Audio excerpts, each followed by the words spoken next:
Pakistan cricket board نے 2019 میں اس وقت کے وزیر اعظم اور pattern in chief Imran Khan کی ہدایات پر ڈومیسٹک کرکٹ کے ڈھانچے کو تبدیل کرتے ہوئے ڈپارٹمنٹل کرکٹ کو ختم کر کے 6 علاقوں پر مشتمل قومی کرکٹ کا نیا سٹرکچر تشکیل دیا تھا۔ پاکستان کے کامیاب کپتانوں میں شمار ہونے والے عمران خان ہمیشہ سے کھلاڑیوں کو نوکریاں فراہم کرنے والے ڈپارٹمنٹل کرکٹ سسٹم کے مخالف رہے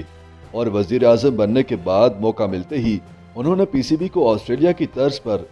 6 ریجنز پر مشتمل اپنے ڈومیسٹک کرکٹ کے ویژن کو عملی جامہ پہنانے کا حکم دے دیا تھا۔ اس نئے نظام کے تحت فرسٹ کلاس کرکٹ کی 6 ٹیمیں ختم کر کے اس کو 6 علاقائی ٹیموں تک محدود کر دیا گیا، جس کی وجہ سے 400 سے زائد کھلاڑی اور سپورٹنگ سٹاف فوری طور پر بے روزگار ہو گئے۔ ابھی اس نئے نظام پر عمل درآمد کا آغاز ہی ہوا تھا کہ 2020 میں عالمی وبا کورونا نے ہر شعبہ زندگی کی طرح کرکٹ کو بھی جامد کر کے رکھ دیا،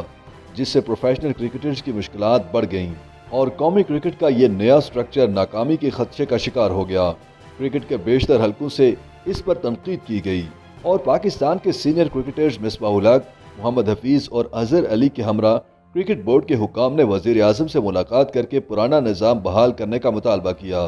لیکن عمران خان نے تمام تر تحفظات کو رد کرتے ہوئے نئے ڈومیسٹک سٹرکچر کو وقت دینے کا مشورہ دیا۔ اب جبکہ عمران خان وزیر اعظم نہیں رہے اور ان کی حکومت کا خاتمہ ہو چکا ہے، تو اس نظام کے ناقد ایک مرتبہ پھر اس نئے نظام کی بجائے پرانے ڈومیسٹک کرکٹ سسٹم کو نافذ کرنے کا مطالبہ کر رہے ہیں، بلکہ وفاقی وزارت کھیل نے ایسا کرنے کا عندیہ بھی دے دیا ہے۔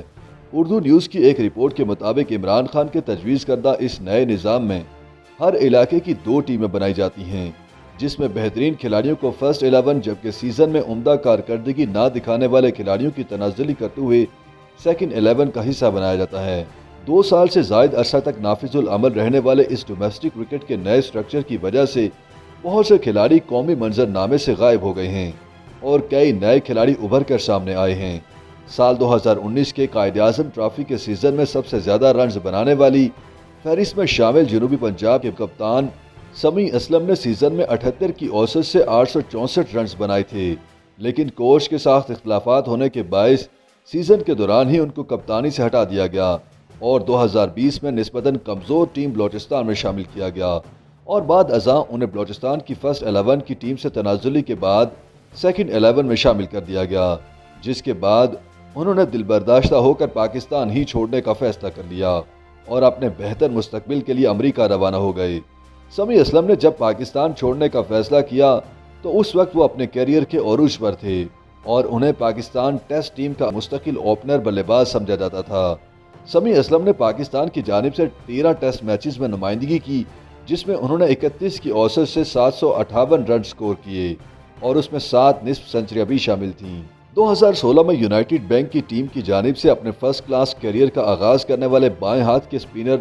عمر خان کا شمار بہترین آف سپنرز میں کیا جاتا تھا۔ 2019 کے پی ایس ایل کے سیزن میں کراچی کنگز کی نمائندگی کرتے ہوئے انہوں نے بہترین ایمرجنگ کھلاڑی کا اعزاز بھی حاصل کیا، لیکن ڈومیسٹک ڈھانچے میں تبدیلی کے بعد وہ فرسٹ 11 میں جگہ نہیں بنا پائے اور انہیں جنوبی پنجاب کی ٹیم میں شامل کیا گیا۔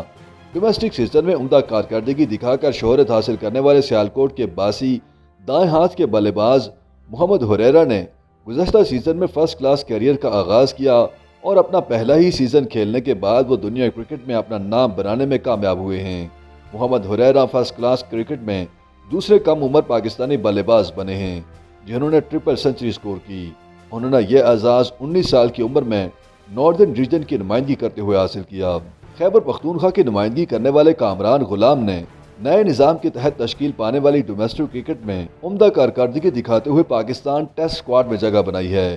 انہوں نے گزشتہ قائد اعظم ٹرافی ٹورنامنٹ میں 37 سالہ ریکارڈ توڑتے ہوئے سیزن میں سب سے زیادہ رنز بنانے کا اعزاز حاصل کیا تھا۔ انہوں نے ایک سیزن میں 1249 رن سکور کر کے 37 سال قبل سعادت علی کا ریکارڈ توڑا تھا۔ سندھ کی نمائندگی کرنے والے احسن علی پاکستان کے ایک اور ابھرتے ہوئے نوجوان بلے باز ہیں جنہوں نے قائد اعظم ٹرافی کے 2021 کے سیزن میں ٹرپل سنچری سکور کر کے پاکستان فرسٹ کلاس کرکٹ میں 9ویں بلے باز بننے کا اعزاز حاصل کیا۔ ڈومیسٹک کرکٹ میں عمدہ کارکردگی کی بدولت انہیں پاکستان کی T20 ٹیم میں شامل کیا گیا، جہاں انہوں نے 2 میچز میں پاکستان کی نمائندگی کی ہے۔ وہ پاکستان سپر لیگ کے 7ویں سیزن میں کوئٹہ گلیڈیٹرز کی طرف سے کھیلتے ہوئے